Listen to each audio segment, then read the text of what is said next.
I'm very excited to be here. This is kind of a special event for me because in speaking with Anne about conceiving this presentation, I suggested that we bring along my friend Miguel and Antonio as well. Antonio is a Kiche Maya from the highlands of Guatemala. Miguel Sague is a Taino of descent, and they're both involved in teaching indigenous wisdom teachings. And so I thought it was really going to be an important and special offering to share the space with them. One thing I've learned in many years of studying and working with the Maya teachings, that especially around the whole 2012 thing, you know, there's been a lot of interest in the 2012 topic in the media lately, and there's all kinds of ideas floating around about it.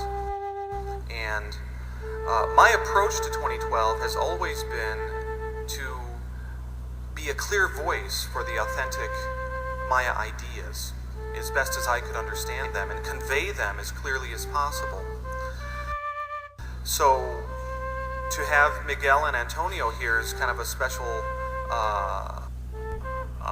event, because I think increasingly as we get closer and closer to 2012, we're going to be wanting to open up the stage, you might say, to the authentic indigenous voice, because I really do believe that it's the indigenous mind and the indigenous values that 2012 is really about. And we'll get into that a little bit as I do this presentation here. We're going to get an exercise in our imaginations, because I'll be speaking about these things, and some of these things are sort of visually based astronomical alignments and things like this. And so I'll ask you to close your eyes and think about how the sky moves and how the ancient Maya were conceiving the sky's movements. And we're going to be doing this without, you know, slides and all that kind of stuff, so it's going to be kind of fun. My background with the Maya, it's really been my life work, and I think it was back about 25 years ago that I decided I wanted to travel south of the border, and I'd always been interested in Native American teachings. I was living in Colorado at the time, and I'd visited the Mesa Verde cliff dwellings, and I was aware of the Hopi, and there was something about the idea as a young man who had a wanderlust, I guess, of saving up a little bit of money and going south of the border. And that's what I did. You know, it was kind of an easy thing to do, you know, either hitchhike or to catch the bus and then catch trains into Mexico. And I'd read a book by Barbara Tedlock, ethnographer, scholar, who had studied with the Maya Indians in the highlands of Guatemala. This amazing little book called Time in the Highland Maya. And I realized that the Maya were still doing these amazing calendar rituals, and a lot of the calendar traditions survived. And so I took that first trip to Central America in 1986. And that was the beginning of many return trips and starting to read and study about the Maya. And so it's been a long journey living and working with the Maya. My early trips involved sort of service projects in the highlands, helping to rebuild a school, delivering leaf supplies. And then I eventually got into the research that led to 2012.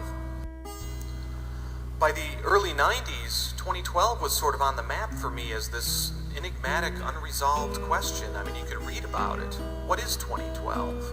Well, it is an authentic artifact of the Maya calendar tradition. It's not some New Age invention or something like that. It's part of the long count calendar.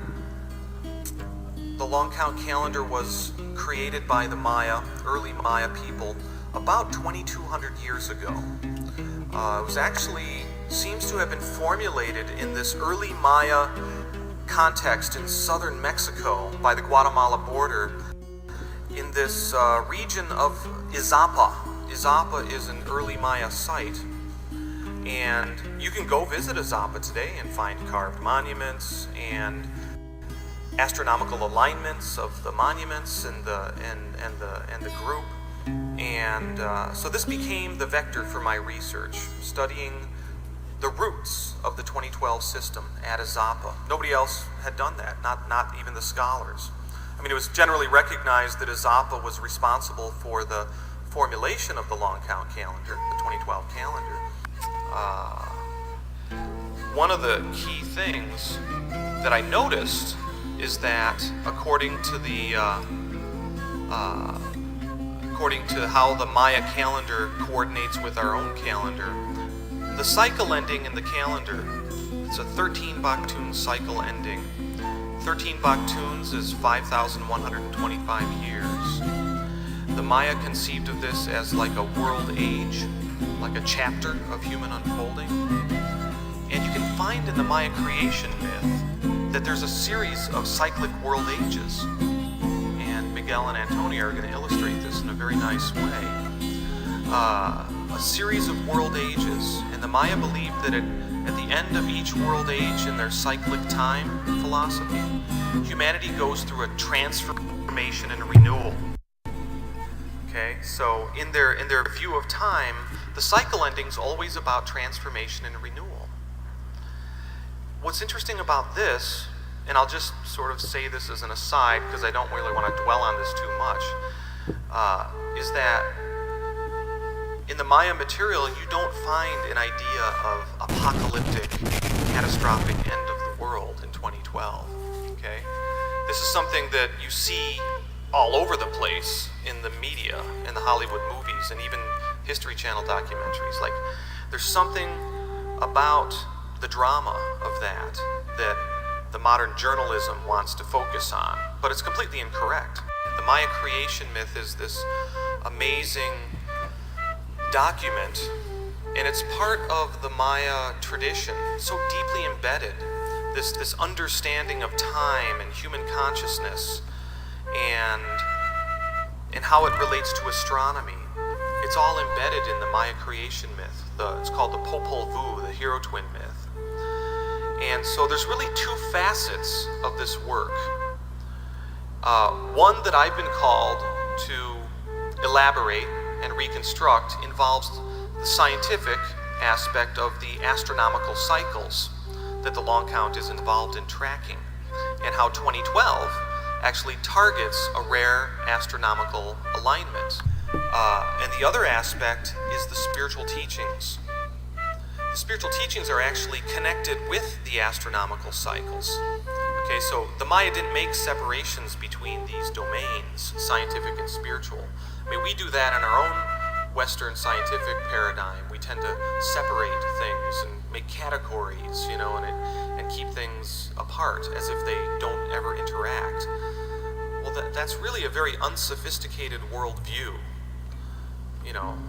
It's a worldview of dualisms, mind-body dualism, and subject-object dualism, sky-earth dualism.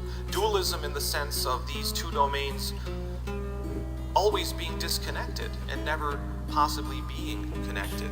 It's the Cartesian split. Descartes was the philosopher who proposed this split between the two domains. And this is a problem. This is a problem that we're still living with today in Western philosophy and Western science.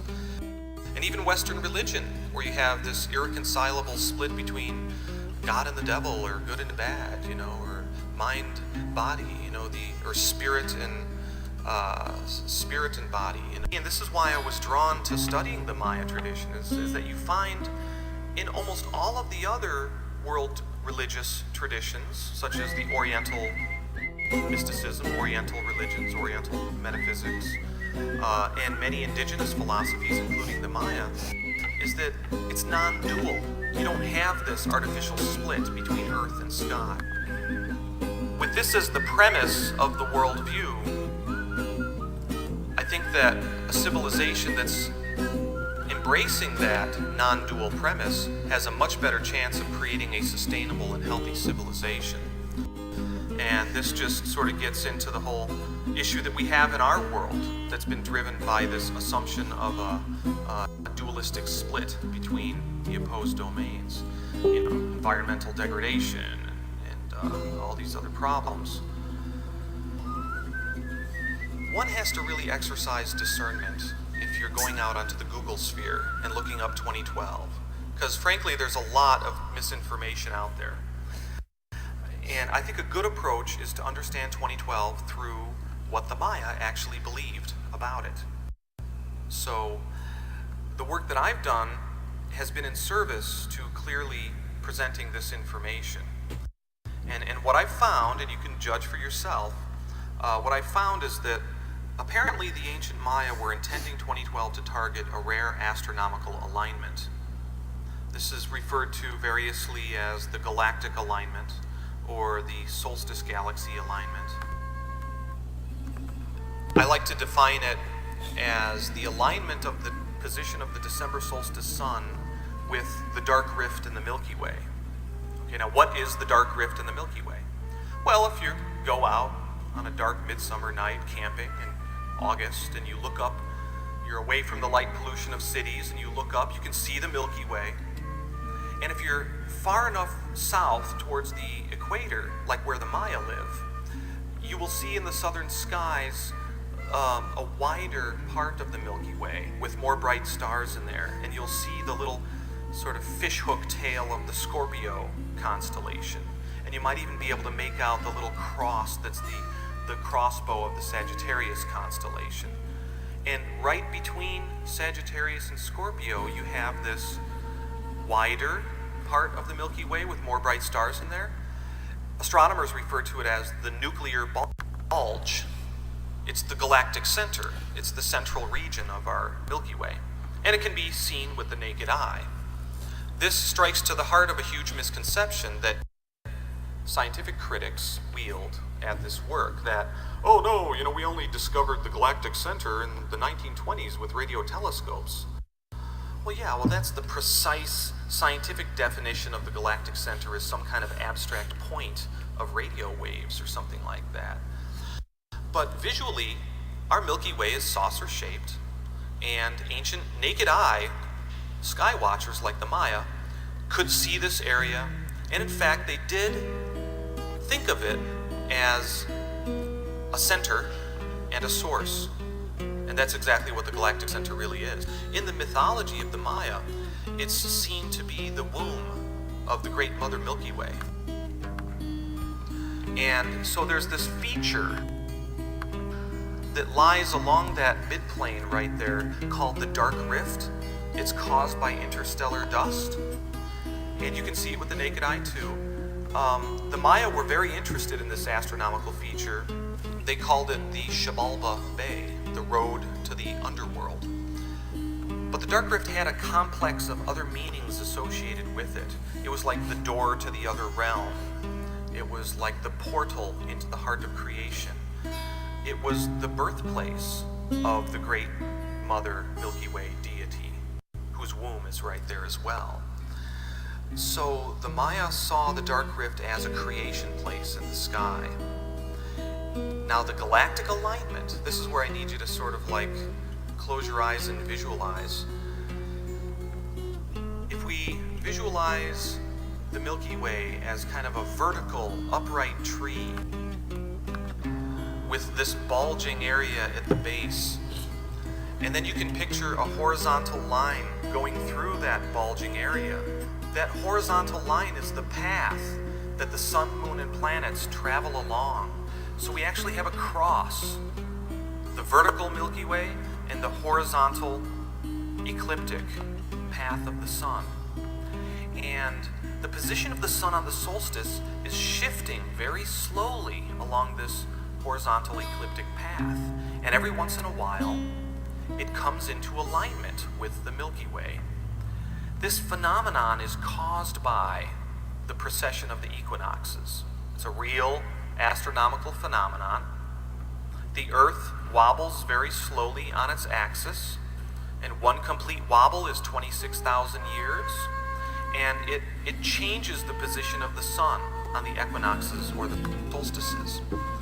So what the ancient Maya skywatchers noticed some 2,200 years ago when they created this long count calendar system is that the position of the sun on the solstice was slowly converging with the Milky Way and the Dark Rift in the galactic center region.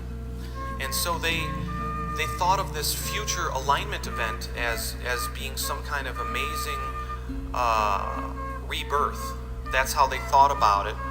And according to my reconstruction, that's how they integrated that into their creation mythology. Okay, so it's not just astronomy. Right away, the Maya were integrating their astronomical discoveries into the creation myth and their spiritual teachings. Because this alignment is caused by this slow shifting process, you can't say that it happens precisely on December 21st of 2012. I mean, you can't really nail it down even to a year. But it does seem to be the marker that the Maya were projecting forward to. And it is the answer to the question, at least on a sort of a scientific level, as to why they chose this date. Now, it seems like a pretty profound thing, you know. Well, the sun on the solstice is lining up with the galactic center, and this only happens once every 26,000 years, and it's a profound achievement of an ancient, quote, pre-scientific culture, you know. And those are all good things to dwell upon, you know, how advanced the ancient Maya really were. It doesn't, here's the tricky thing, it's like, so now we have the answer, and we can show that this is the reason why the Maya picked 2012. It doesn't necessarily mean that this alignment is going to cause anything. Cause is the value of the modern scientific paradigm. And if you can't show that something causes something else, then, oh, it's just meaningless or worthless or something. Well, you know, why? You know, or worse, this is a great critique of the reconstruction work that I've offered, and it's usually offered by pedantic, you know, scientifically minded types. They think I'm actually arguing that the galactic alignment causes earthquakes, tornadoes, spiritual enlightenment, you know. I've never said that. I've never argued that there's some kind of causative empirical effect that the galactic alignment has on humanity. I mean, that would be, I mean, if I assume that would mean that we're just all unconscious robots, you know, that just things happen to us that from the universe or something and cause us to awaken. Or cause the earth to explode or something. I mean, that's just not the way that reality works. And it's not what you find in the Maya creation myth in terms of how the Maya themselves were thinking about this. So the metaphysics is more inclusive than the physics. But metaphysics includes physics, it can do physics, it doesn't deny physics, but it embraces a much larger field of human potential and behavior that includes, you know, spiritual aspects of our human beings and the full multi-dimensional capacity of the human body and mind and spirit. In a nutshell, the spiritual teaching for 2012, according to the Maya creation myth, has to do with transformation and renewal, as I mentioned, that must be facilitated by sacrifice. Sacrifice. There's that word. Heart's torn out. Yeah, blood, you know. Okay, but let's just look at the underlying spiritual teaching of sacrifice, because you find it really in all of the world's great religions. That you can't have a transformation and an awakening and a renewal unless a sacrifice happens first. But what it is, it's the sacrifice of the illusions that keep us stuck to planes of limitation in our consciousness. We all have different things, different illusions that we buy into and feed. And a lot of times the screaming little voice that keeps us stuck to those illusions revolves around our egos. You know, me, you know, and our selfish desires and needs. Now, I'm not saying that we need to destroy the ego, but a problem that arises, and I think it's a big problem in the world today, is the problem of an entire civilization that is built around that screaming little voice of the ego, that just wants more, and it's greedy, and it's a tyrant, and it's controlling.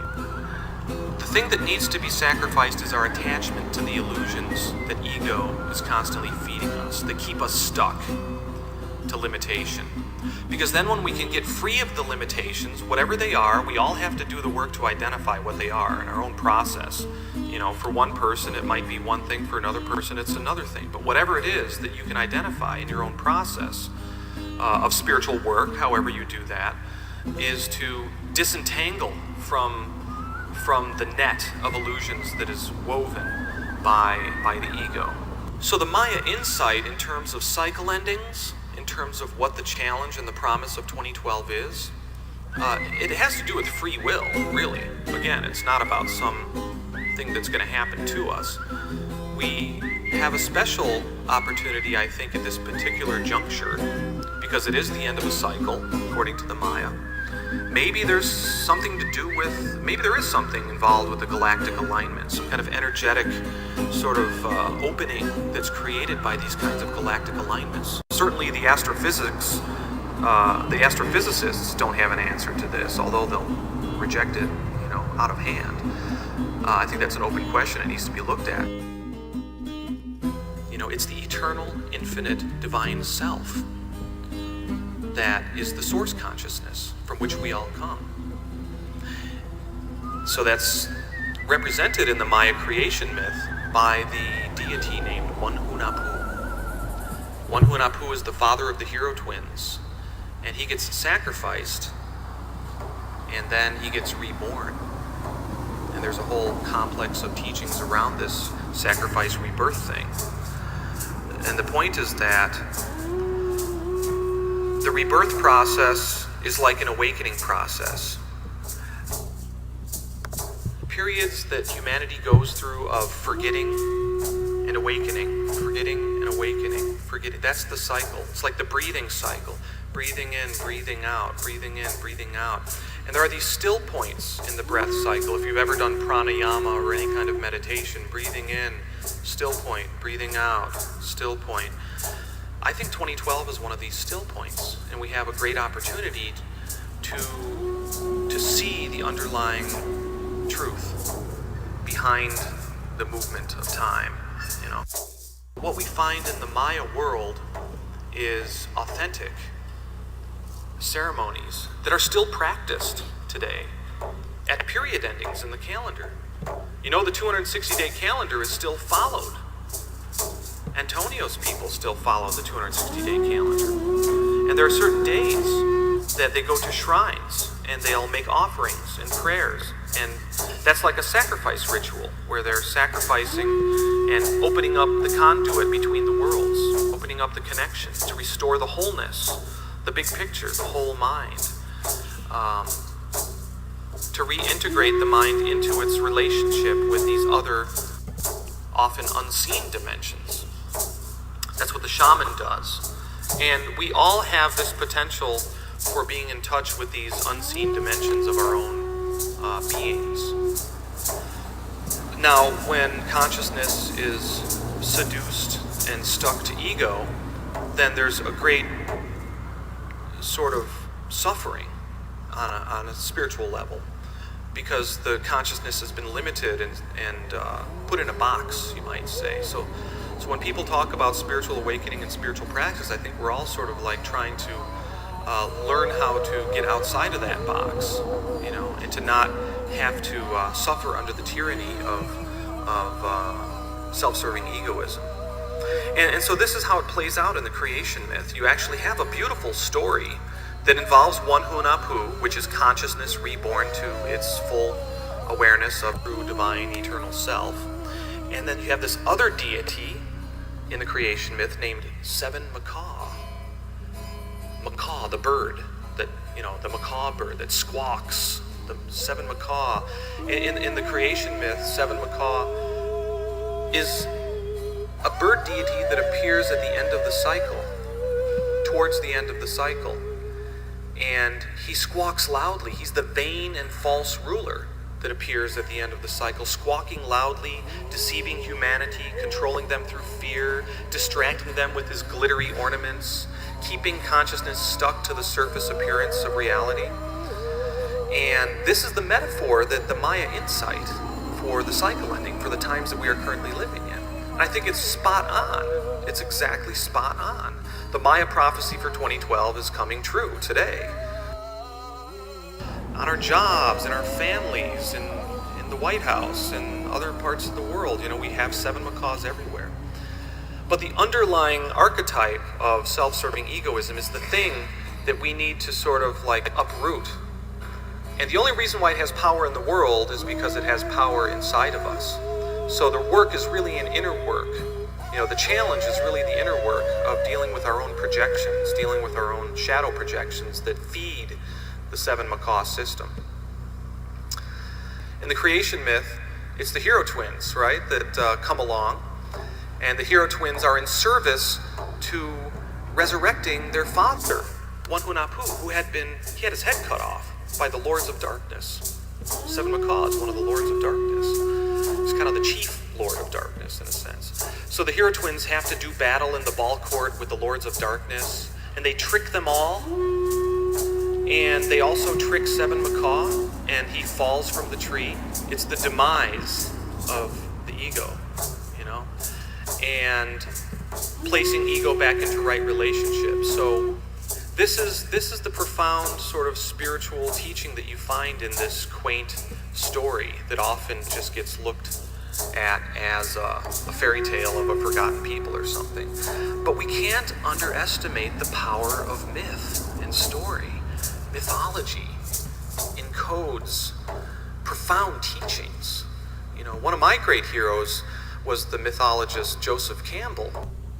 It's funny, he had such a profound and deep understanding of mythology and the archetypes that operate inside of mythological stories and how they're universal teachings. Now, in our, we often think of myth, the way it's used is it's like synonymous with a lie. Oh, that's just a myth, it's a lie, or something. That's not what myth really is. Joseph Campbell said that myth is the secret opening through which the inexhaustible energies of the cosmos pour into human cultural traditions. So myth is really sort of a doorway, and the symbolism, the archetypes that operate within the myth are sort of symbolic doorways through which we can reconnect with the divine wisdom. And this way of thinking about mythological stories like the creation myth is exactly the way that the Maya and other indigenous cultures think about mythology. And so in the creation myth, we have a very profound teaching that can help us understand what 2012 is really about. This is why it's great that we are here together with Miguel and Antonio, because they can open up the more maybe participatory experiential encounter with these ceremonial processes through which we can directly experience or have more of a visual understanding. It's great that we're going to shift into the second part of the presentation this morning into a more participatory visual operation. Now I want to talk about the new discoveries at Tortuguero. Some of you might have heard about this site called Tortuguero. And in recent couple of years, there's been a lot of talk on the internet and among scholars on this monument. Monument 6 from Tortuguero contains a date reference to 2012. Well, this is like huge news. I mean, the work that I did before that was all based upon the iconography at Azapa, the astronomical alignment. Now, 2012 is on the map for scholars. Now it might mean something to them, because for years they've just been saying, oh no, the Maya didn't think anything about 2012. It's not a real thing, Now they have this date. So just recently, the scholars are looking at the inscription related to the 2012 date, and they're finding, what they're saying is that, apparently there's this deity named Bolonyokte that's connected to the 2012 date, and he seems to be a period-ending deity that must be sacrificed before the period ending, so that a transformation and renewal can happen. Ding!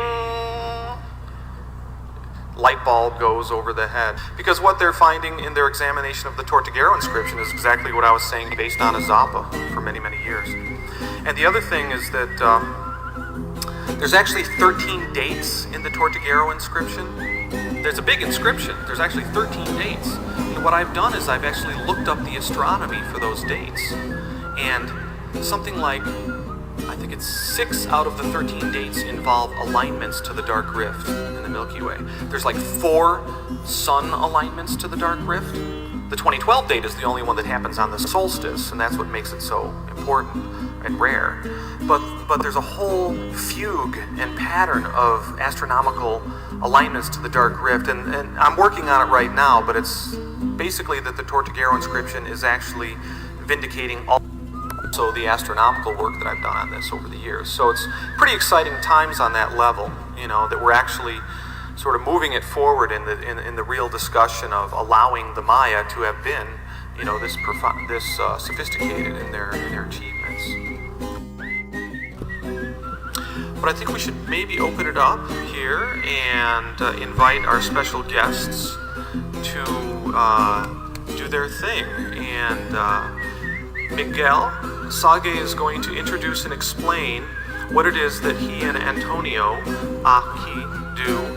And we'll move some of this out of the way here, make some space. And actually, what I'd sort of suggest, because this is kind of, we're shifting into sort of a different zone here, a different gear with the time that we have. And if you'd like, feel free to come closer up and even move some of the chairs into sort of a more of a maybe a surrounding sort of thing, if we wanted to. You don't have to if you don't want to, but it might be better to see what it is that they're doing with the copal. And again, I just want to sort of provide the context that, you know, I'm amazed that the ceremonial aspect of shrine ceremonies and offerings that the Maya do in Guatemala, in places like Momostenango and Isimche, the Maya are able to go into the sites in Guatemala and do ceremony and ritual. Places like Takalik Aba, which was kind of the sister city to Azapa. And to do ceremony at the sites is a really, really special thing for the Maya, because they see the altars and the sites as sacred zones in which a portal between the different dimensions of the universe can be opened up. Communication can happen with the ancestors. In the shamanistic cosmology of the Maya, you have 3 levels. There's the celestial realm, there's the human realm in the middle, and then there's the underworld. And the Maya believe that they can open up the portals between these dimensions, and it's very important to do so that there can be a flow of awareness and energy taking place between these different zones. So I'll hand it over here to Miguel, and thank you. Thank you very much, John.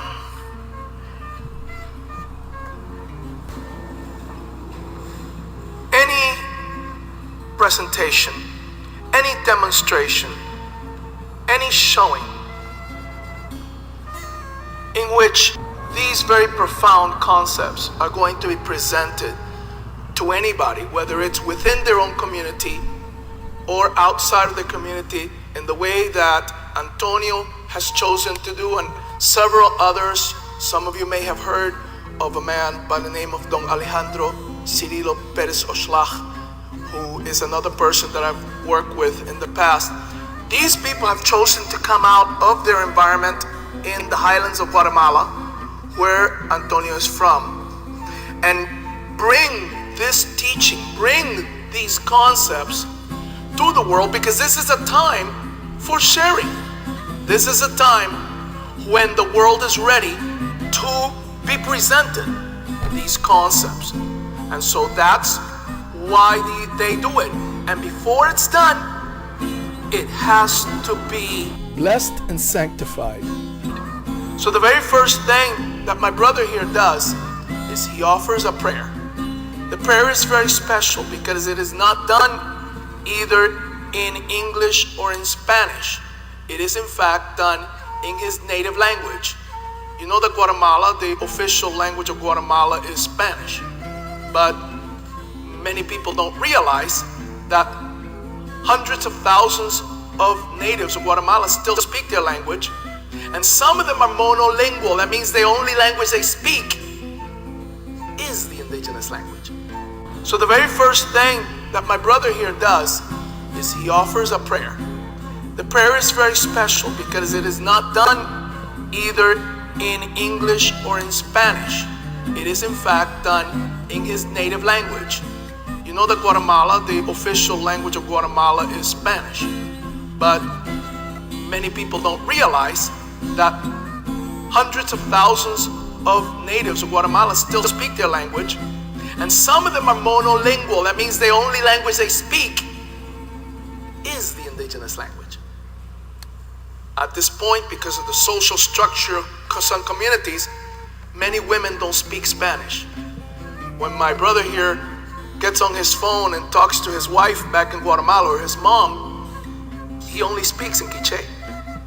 He starts off, of course I can't understand Kiche, so to me it's just fascinating to hear him communicate in the Kiche language. So I'm going to turn this over now to Antonio Ahik, and he will begin this by making a sanctifying act, a prayer. The copal smoke is a purifying smoke. It's a smoke that blesses. It is also an offering. It's a kind of sacrifice. Remember that John mentioned sacrifice. Sacrifice is an integral part of Maya tradition. The copal smoke is a sacrifice. We offer this sacred, beautiful, wonderful smelling stuff to the spirits of the ancestors and the spirits of the elements. Ka tat kohila ahnikpa nikochi onkolepa nan leu kintiashir bila kiyomnar kasbid kastemar ahnikpa rokochi chachime ushkutka ushkutuleu yachara denikpa kokra kulah bala Uslap la, Rupa Spirit la, tan kasek para enseñar y cumplir la nekpachi que van a aprender. Tatno, quintachela a cada uno, que lom y chumbal y ala, la leginar para que van a aprender ejemplo, respeto, etc. Tat malakipe. Cuando que pedik y que se ric. Tatir yalar kishlab ahlamat ko yabil ahlamat ko na bukamnar kete kuyachke untir tatnan kachi.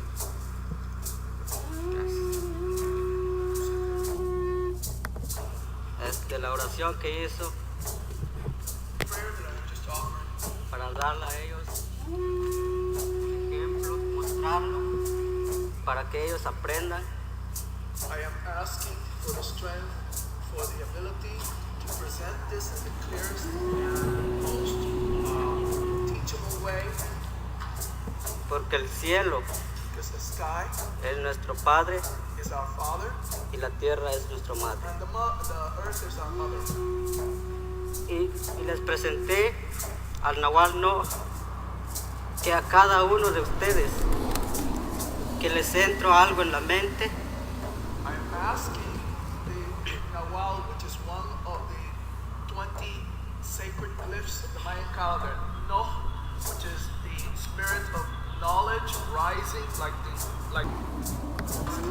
that it allows you to capture this knowledge, to capture this wisdom in the most efficient and effective way. Y el Nahual es el camino. And the Nahual, the glyph E, which is the path, the path that is taken and walked upon. Que el camino que ustedes caminen todo el tiempo, todos los días, manejan, que no tengan un accidente, así como vienen y así regresan. That your path be a safe one, that the road that you walk be a safe one that is guided by safety and by blessing. Y el Nahual es el aire que respiramos, que el aire que no nos trae enfermedades contaminadas, que no nos contaminan. And the glyph which is the air, allow the air to bring us only purity and no pollution, no contamination, no sickness, no disease.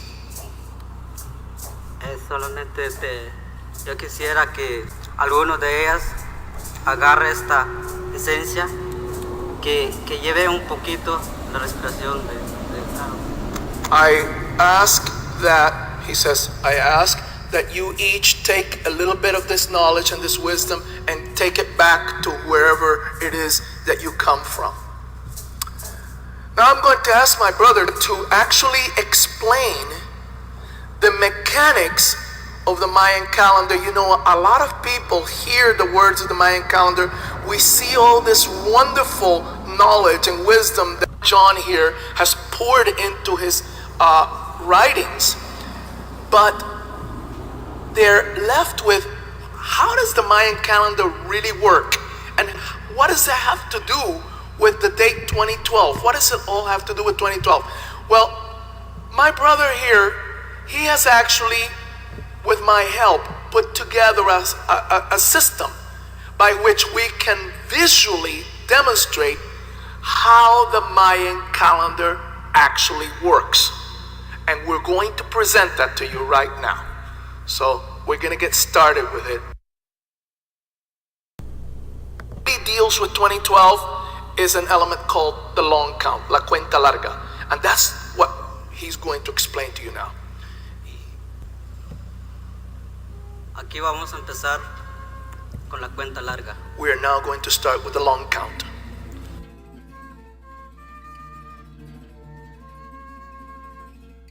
Esto lo hemos hecho con mi amigo Miguel para darle a ustedes entender más la explicación.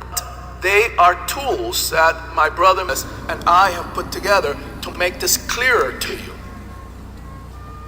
Aquí empiezo yo con los winales. Aquí tenemos un winal. This is a winal. It's a period of time. Tiene 20 días. It's a period of time of 20 days. Y 20 nahuales. 20 sacred glyphs. 20 days. Estos winales, tenemos 18 winales. We group these winales, these periods of 20 days, into groups of 18. Que vean aquí en esta sobra. Aquí tengo un tun. And now we have a group of 18 winals. It's called a tun, para que ellos lo vean así. It's called a tun. Un tun. This is a tun. Un tun tiene 360 días. A tun is a period of 360 days. Pero este tun no solo uno tengo. But we don't only deal with one tun of 360 days. Tenemos 20 tun. We have 20 of them. We have 20 tunes. So here they are.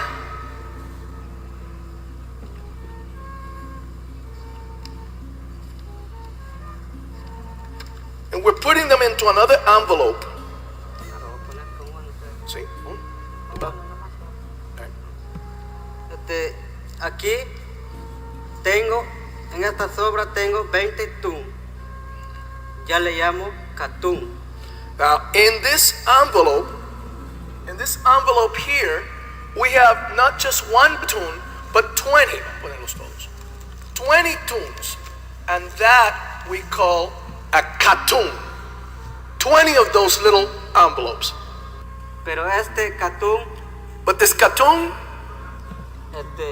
tengo 20 catún. we don't just have one, we have 20 of these cartoons. Each one has 20 tunes in it. So here they are. 20 of them. Tengo 20 catún We have 20 cartoons. y le pongo en esta caja. We're going to put them all in this box. Aquí tengo un bactún. And this box is called a bactoon. Un bactún tiene 400 años. A bactoon is approximately, it's almost 400 years. It's 400 tunes. Remember that tunes are smaller than a year. They're only 360 days. Remember, a year has 365 days. I personally, and this is just my thing, I like to call tunes near years because they're almost a year but not quite. So he says a bactun has 400 of these near years, 400 tunes. Este bactún no solo uno tengo. Tengo 13 bactún. But there isn't just one bactun, there's 13 bactuns. A large period of time of 13 bactuns.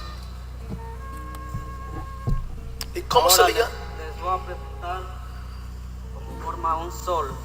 So we're going to present this period of 13 bactuns in the shape of a sun. And we're going to make this pattern of 13 bactuns. Remember the 13 bactuns that John spoke about earlier? This is the 13 bactun period. 13 periods of 20 cartoons each. Each one of these boxes, remember, represents almost 400 years. Almost 400 years. You notice that he is making them in a pattern of a sun.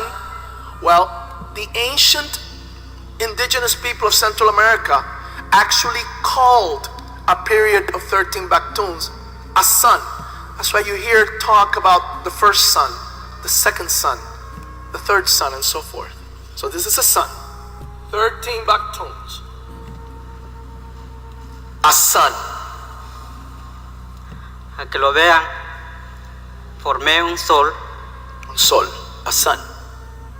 Un sol tiene 5,200 años.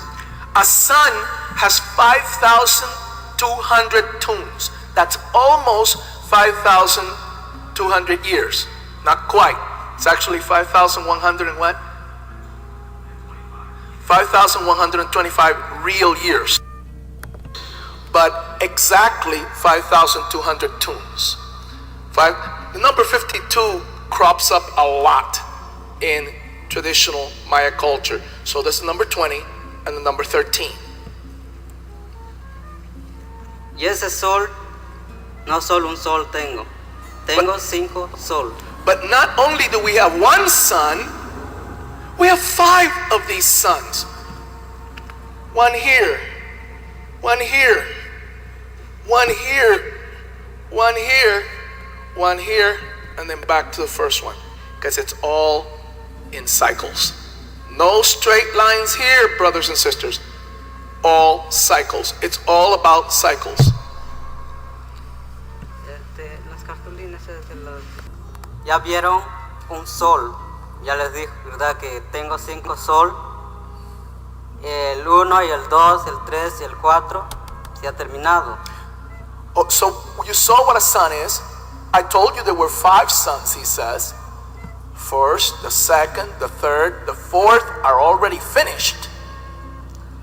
Ahora estamos en el 5º sol, We are now in the 5th sun, que se va a terminar el 2012.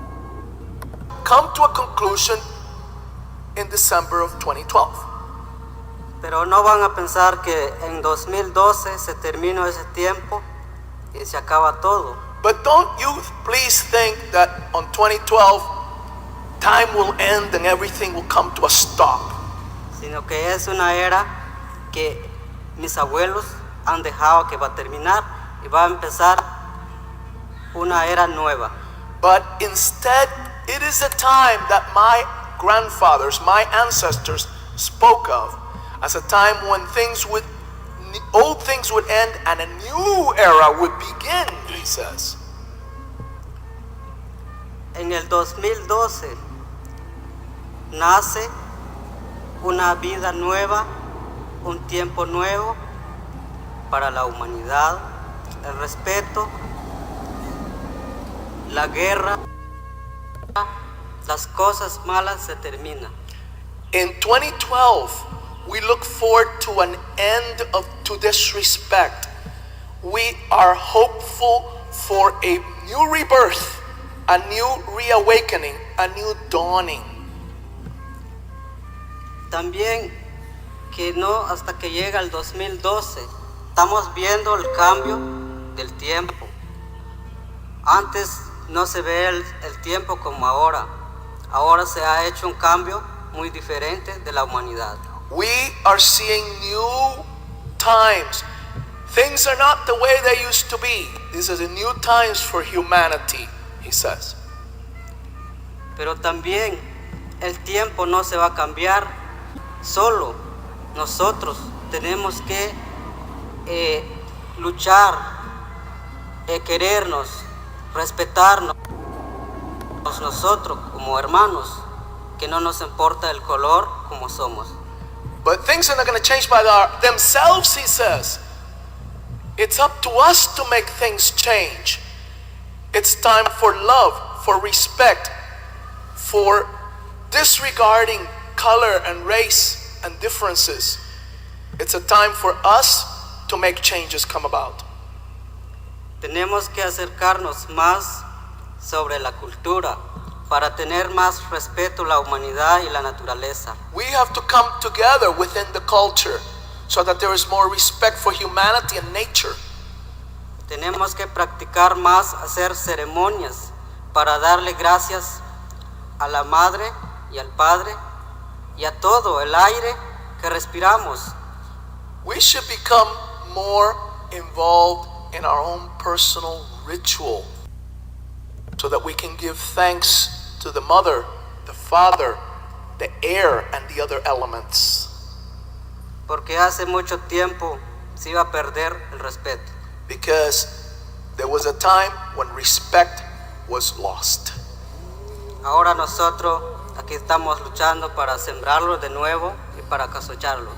And here we are working to replant, reseed this respect so that it'll reflourish, rebloom, reblossom. Recuérdense que nosotros somos como forma de un árbol. We are each actually the form of a great tree, each a reflection of the great cosmic tree at the center of the cosmos. Each one of us is a metaphor of that tree. Que en el árbol se mantenía el pájaro de Kiche. In ancient times, there was a great arrogant bird at the top of the cosmic tree called Kiche, meaning seven macaw. Que es muy interrogante, who was very arrogant. Que él se hacía más grande del mundo. Who thought himself the greatest of the whole world. Se hacía como el sol para tapar nada más el ojo de la gente. He considered himself the sun so that he could cover the eyes of people.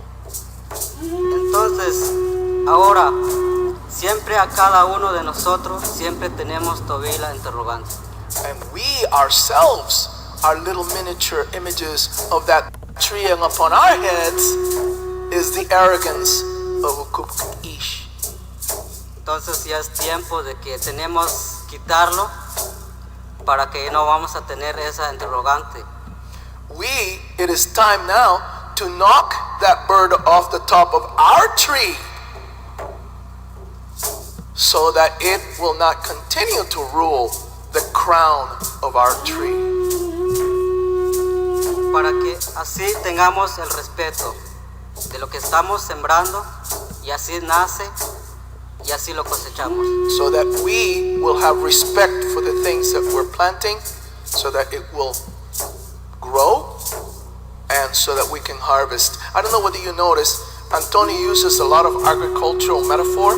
That's because he's a very agricultural kind of guy. He grew up surrounded by cornfields and fields of batatas, and that's what his whole life has always been, is growing stuff in the ground. He's taught me a thing or two about growing. So he usually uses a lot of agricultural metaphors.